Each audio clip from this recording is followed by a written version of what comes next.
In this chapter, I will relate perhaps the most heartbreaking and sensitive part of the entire case, the autopsies of the three girls. The reason why I consider this episode to be important is because upon knowing the injuries that the bodies of the three victims had, we can get an idea, not only of what they had to go through and suffer, but of the cruelty with which the murderers carried out this terrible event. I ask all those people who are sensitive to this type of information to refrain from watch this episode, since in the story, the most gruesome details of this case, it is worth highlighting that the autopsies are the most complicated and controversial part of the Alcasser case. First, because it takes a lot of experience to understand some of the injuries and irregular putrefactive periods that the girls' corpses suffered. Second, because the autopsy report carried out hastily the day after the bodies were found lacks rigor. It does not appear the same as what is seen in the photographs taken during the autopsy, and many of the injuries are not reflected in that first report. Third, the photographs that have been made public do not show what they should show. On the subject of autopsies, the renowned professor of legal medicine, Luis Frontela, appears. He would play a key role in the Alcásser case. With that said, let's start with the chapter. After the appearance of the bodies in the area of La Romana, that fateful January 27th, 1993, 6 Valencian forensic experts were delegated to be in charge of carrying out the first autopsies on the bodies of the little girls. The bodies were taken to the offices of the Forensic Anatomical Institute of Valencia, where they spent the night waiting for autopsies to be performed. On January 28th at 9 a.m., the first of them would begin, and at 3 p.m., the last victim took place. At 5 p.m., the study of the bodies was completed. The entire process lasted a total of 8 hours, for one of the most complicated cases in terms of forensic legal medicine in the history of Spain. For comparison, the report derived from these autopsies was carried out in 3 months. Luis Frontela would be notified the same night by a civil guard belonging to the UCO of the discovery of the bodies of the 3 minors and requesting his participation in the autopsies. However, Dr. Ros, who was in charge of directing the autopsies, would not agree with his participation in them, telling him that the autopsies would be performed that same night and that it would not be possible for him to arrive on time since he would have to travel from Sevilla to Valencia. As we have seen previously, the autopsies were not performed the same night, but at 9 in the morning the next day, which makes us wonder, what happened at the Forensic Anatomical Institute of Valencia during that cold and long night? We begin with the order of extraction of the bodies in La Romana grave. Autopsy of Toñi, carried out on January 28, 1993, at 9 a.m. Young woman, approximately 5'3", tall, as detailed by the forensic doctors assigned by the judge of the case. The death has been violent with complete certainty due to destruction of vital brain centers due to gunshot wounds. Said wound has the following characteristics. Entry orifice at the left temporoparietal level. Elliptical in shape from 1.3 to 0.9 centimeters. Trajectory in the cranial cavity from back to front, from left to right, and slightly descending. Lodging the projectile in the right orbital plate of the frontal bone. The distance from where the shot was fired cannot be specified, but it should be noted that it was not at point-blank range. This is corroborated by Dr. Frontera, but after analysis by the National Institute of Toxicology, where they were sent the skulls, and after analyzing them under the microscope, no signs of a vital reaction to said shot were observed, so the victim was already dead when it occurred. The disappearance of soft parts of the neck has led to the detachment of the vertebrae with the consequent separation of the head. The head is in an advanced phase of skeletonization. The scalp is detached, finding a mass of hairs, which correspond to bodies 1 and 2, in the bag of the first body. The skull also presents a rounded hematoma 2 centimeters in diameter, located 2 centimeters above the external occipital protuberance. Signs are found in the right eye socket, which suggest a heavy hemorrhage. In the upper jaw, 2 medial incisors are missing, and in the lower jaw, the second premolar on the right side and the second molar on the left side. It is striking that the left forearm is detached at the level of the elbow joint, missing the muscle mass of the forearm. The upper left part of the thoracic cavity has undergone transformation phenomena, with detachment of the ribs on the left side, the left clavicle, the left scapula, and with disintegration of the shoulder joint. The thoracic cavity at this level communicates widely with the outside. This, in colloquial words, means that his left arm was broken and torn off at the elbow, and a large hole at shoulder height that showed the inside of the chest. According to the forensic doctors of the first autopsy, this was a consequence of animal action in relation to the lack of skin in this area. Dr. Frontera in the second autopsy says, "There are extensive losses of skin on the back, and they are too anomalous to justify that they had been produced by the action of animals.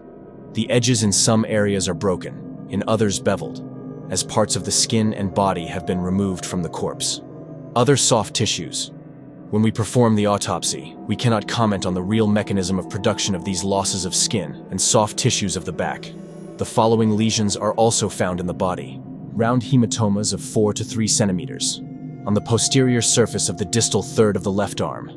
Very parchment-like groove, without hemorrhagic filtration. Hard. 15 centimeters wide that surrounds the left wrist, produced by the ligature that held both hands together. Hematoma elliptical in shape with a larger vertical diameter of 10 centimeters and a smaller horizontal diameter of 6 centimeters, located on the back of the right shoulder. Vertically elongated hematoma measuring 4x2 centimeters on the inner side of the right arm. A very shriveled furrow without hard hemorrhagic infiltration, 1.5 centimeters wide surrounding the right wrist, as on the left wrist, produced by the ligature that held both hands together. Rounded excoriation 3 centimeters in diameter, located in the dorsal region next to the line middle, at the level of the 10th dorsal vertebra. Rounded hematoma measuring 1 centimeter in diameter. On the back of the left leg, quadrangular hematoma measuring 4 by 2 centimeters, located on the inner surface of the left thigh.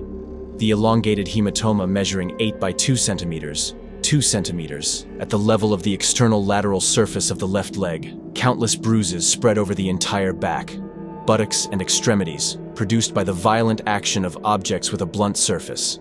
Variable morphology and consistency. A large area is observed dark between the second, third, and fourth ribs on the right side, which is possibly due to a large hemorrhage that the victim suffered while still alive. Due to a strong blow, there is an open cut-shaped wound on the chest left. Hematomas also appear at the level of the upper and lower extremities, whose production mechanism could be pressure, given the area of difficult accessibility in which they are located. The inner part of the thigh, the back of the arm, and the forearm.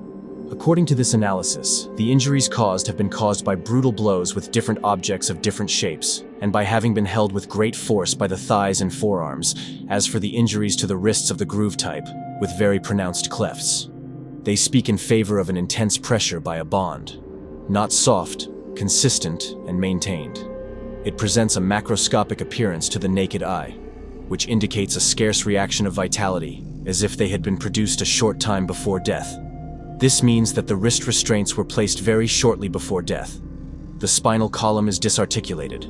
The first 6 vertebrae of the spine are disassembled and scattered throughout the area. The gynecological examination results. In the anal area, we found a large dilation of approximately 5 centimeters in diameter. Said dilation cannot be ruled out as having been forcibly produced by the introduction of an object or anatomical part in life or post-mortem. In any case, said object or anatomical part would lack sharp or rough edges, since the existence of erosions or lesions in the mucous membranes have not been observed. Curiously, no lesions have been observed in the hymen, so it is concluded that the victim died a virgin. The clothes that the victims wear are light-colored knit sweater, light-colored sports t-shirt with no visible inscription, white bra that appears perfectly buttoned in its usual position, blue jeans, Caroche classic brand, that appears perfectly buttoned, brown leather belt with a wide buckle, which appears perfectly closed, white panties, purple socks with a green stripe at the top, Geneve brand, brown boots with laces. According to Professor Frontella's report, the laces of the boots were fastened by a right-handed person and facing the victim. In addition, after investigating the bra, he determined, due to the hemorrhagic stains present on it, that Antonia's right nipple had also been torn off, as had happened with Desiree's. We will talk about it later. The personal items she was carrying are the following: gold ring with a turquoise stone set, Caprice brand watch, silver, with a large white dial, with its corresponding elastic metal bracelet, 8 coins worth 485 pesetas, which is around $3 and $50, and a Gabi brand pink lipstick. Autopsy of Desiree, performed on January 28, 1993, at 12 noon, young woman, approximately 5'5", tall. Death was violent, most certainly due to destruction of vital brain centers, due to gunshot wounds. Syed wound has the following characteristics: entrance hole at the occipital level, in the midline of 2.5 centimeters above the external occipital protuberance. It has a rounded morphology with dimensions of 1 by 1 centimeters. Trajectory from back to front, very slightly descending and deviated to the left.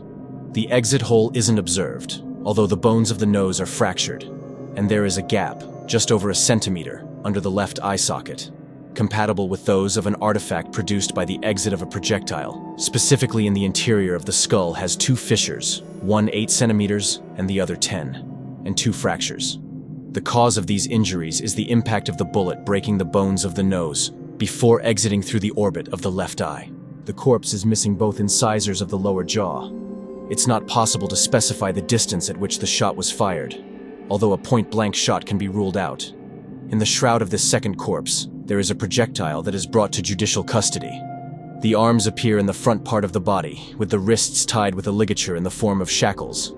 The absence of the left hand can be seen, which appears disarticulated with the carpal bones, metacarpals, and phalanges disseminated. The skin integrity, the state of the skin, is higher than what would be expected in relation to its visceral situation, as a consequence of the production of spontaneous phenomena of cadaveric preservation, depending on the characteristics of the environment in which they appeared.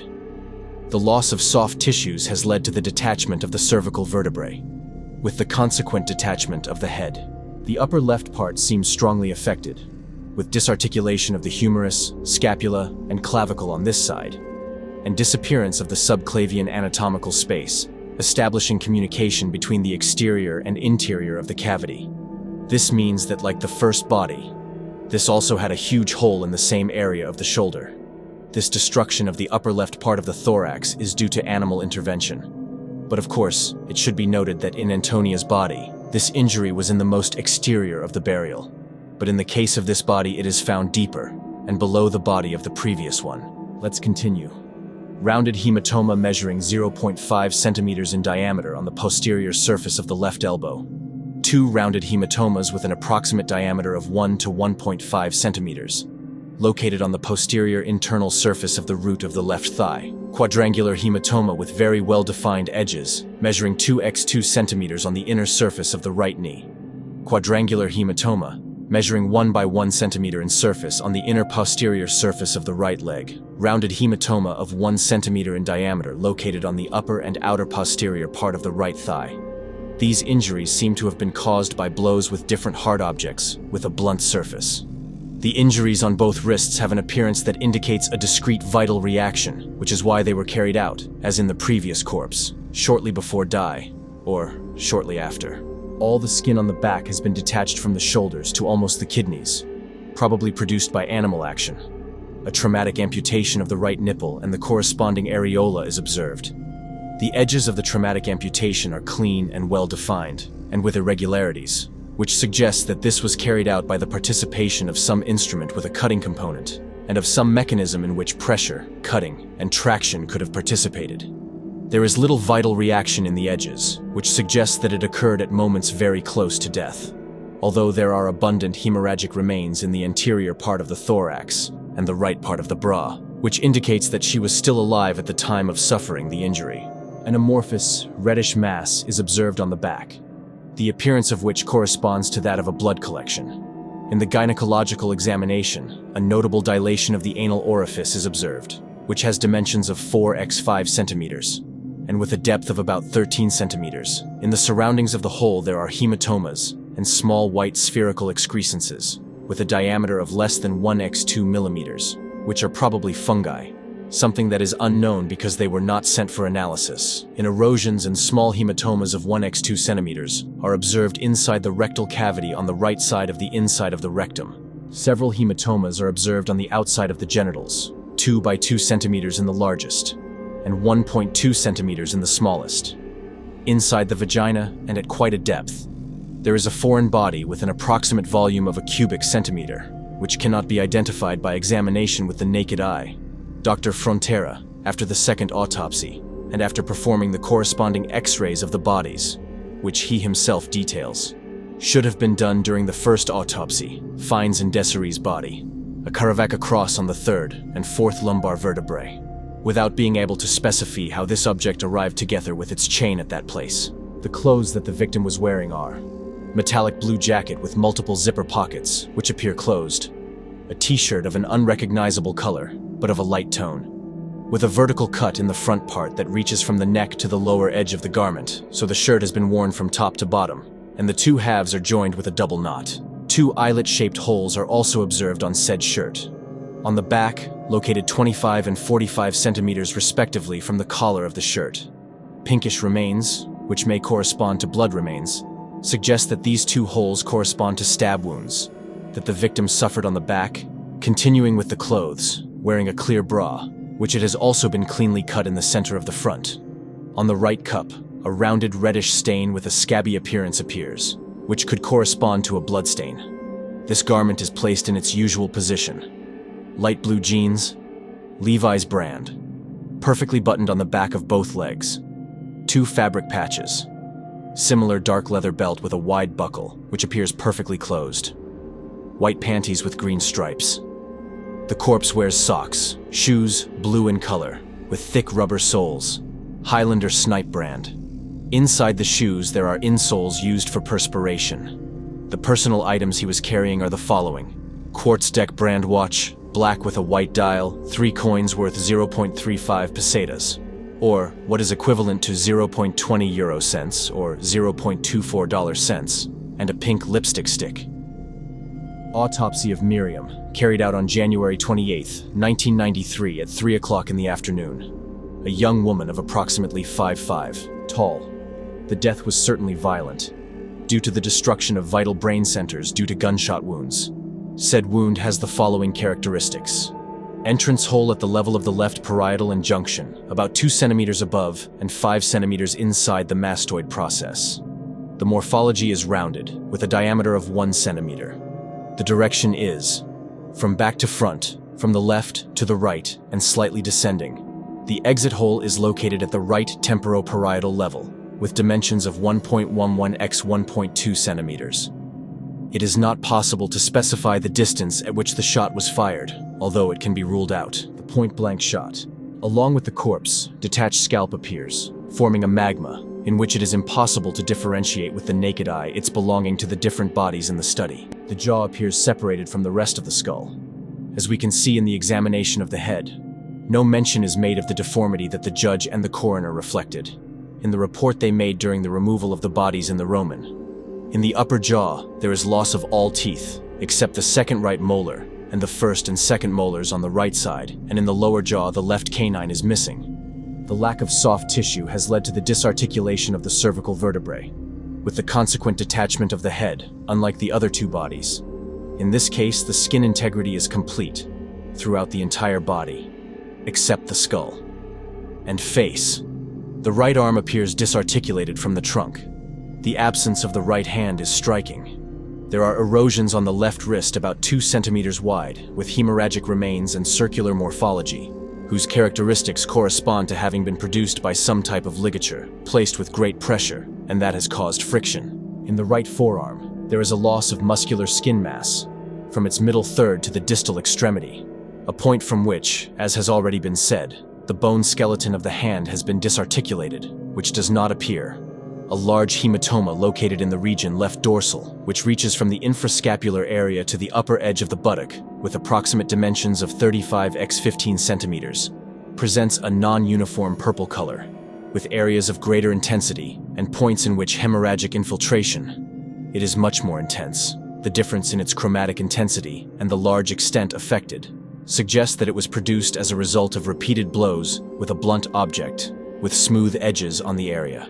Longitudinal hematomas of 12 x 6 centimeters, located on the back of both thighs. Rectangular hematomas of 7 x 13 centimeters, located on the back of the knees. Rounded hematoma of 8 centimeters in diameter, at the level of the front of the left knee. Rounded hematoma of 10 centimeters in diameter, at the level of the anterior inner surface of the left thigh. Rounded hematoma of 4 centimeters in diameter at the level of the sternal region. Erosion of circular morphology about 2 centimeters wide, surrounding the left wrist, with parchment and ecchymotic component. Unlike the other 2 bodies, this one does not have its arms tied by any type of ligature. However, the victim has been immobilized in another way. The jacket was placed inside out. That is, the front part was buttoned on his back. and the bottom part was placed upwards. This prevented him from being able to extend his arms. This measure was possibly taken due to the injury he had in his right arm, which was disjointed and surely impeded his mobility. Unlike the rest of the other bodies, in which the viscera were already in an advanced state of decomposition, Miriam's body presents the pericardial sac that surrounds the heart intact. The heart is of a normal size.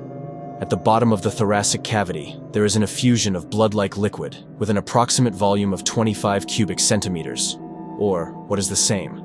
Liquid blood is extracted from a corpse that has been dead for approximately 2 months. The gallbladder is acceptably preserved. The urinary bladder is intact and appears completely empty. The stomach is unharmed and does not contain any type of material inside, except for a hard object with a volume of approximately 1 cubic centimeter. In the gynecological examination, they are observed contusive-type lesions in the vicinity of the vaginal orifice, which appears strongly dilated. On the other hand, inside the cavity there are 4 elliptical tears, 2 on the left and 2 on the right, with a diameter the largest of 5 centimeters, the smallest of 3, with the largest located in a vertical position. The set of injuries found suggests the forced introduction of an object or anatomical part. On the other hand, the edges of the tears described as clear and regular suggest that they were probably made with an object whose surface had edges. Since the victim being practically an adult woman, they do not seem likely to have been produced only with the introduction of an anatomical part, and in any case, they would not have had such a regular morphology. Finally, it should be noted that the edges of the repeatedly mentioned tears do not present any type of inflammatory reaction, nor are hemorrhagic remains observed. All of this suggests that these injuries were produced after death. An enormous dilation is found in the anal orifice measuring 6 × 8 centimeters, much greater than what would be expected as a phenomenon of post-mortem retraction. In addition, conclusive lesions appear, both in the areas adjacent to the orifice and in the areas of the rectal mucosa close to it, all of which suggests the introduction of an object or anatomical part inside it. There is a lack of correspondence between the spectacular nature of the dilation of the anal orifice and the low magnitude of the injuries described. This means that the forensic experts cannot explain how there are so few injuries, with the introduction of such an object having occurred. The clothes that the victim was wearing are blue denim jacket, Levi's Strauss brand, placed backwards than usual, white or light gray t-shirt with a drawing of a school, and the inscription, Chippy, white bra that does not present cuts or tears. In its usual position, pants blue jeans from the Chippy brand, a piece of white underwear, which could be a thin girdle, or panties. This garment has on its front part a rounded reddish stain about 1 centimeter in diameter, which is estimated to come from the rust formed on the metal button of his pants. A pair of smaller thong-style panties, purple in color, and placed below the previous ones. He is not wearing socks. Dark blue moccasin-type shoes with fringes on the front. The personal items she was carrying are the following: Casio Atenea brand watch, with a golden dial with its corresponding elastic metal bracelet, a small gold chain hanging around the neck, in which there are a ring, a medal, and a heart-shaped pendant, a keychain with several keys, which have advertising of the seat Ibiza, several coins worth 2,175 pesetas, which is equivalent to $15 and $80, golden ring with an inscription that reads, Miriam. The last 3 objects appear stored in the pants pockets. It is worth noting before finishing the autopsy chapter, Dr. Frontella in his report also mentions the absence of cadaveric lividity. These occur when a deceased body is buried.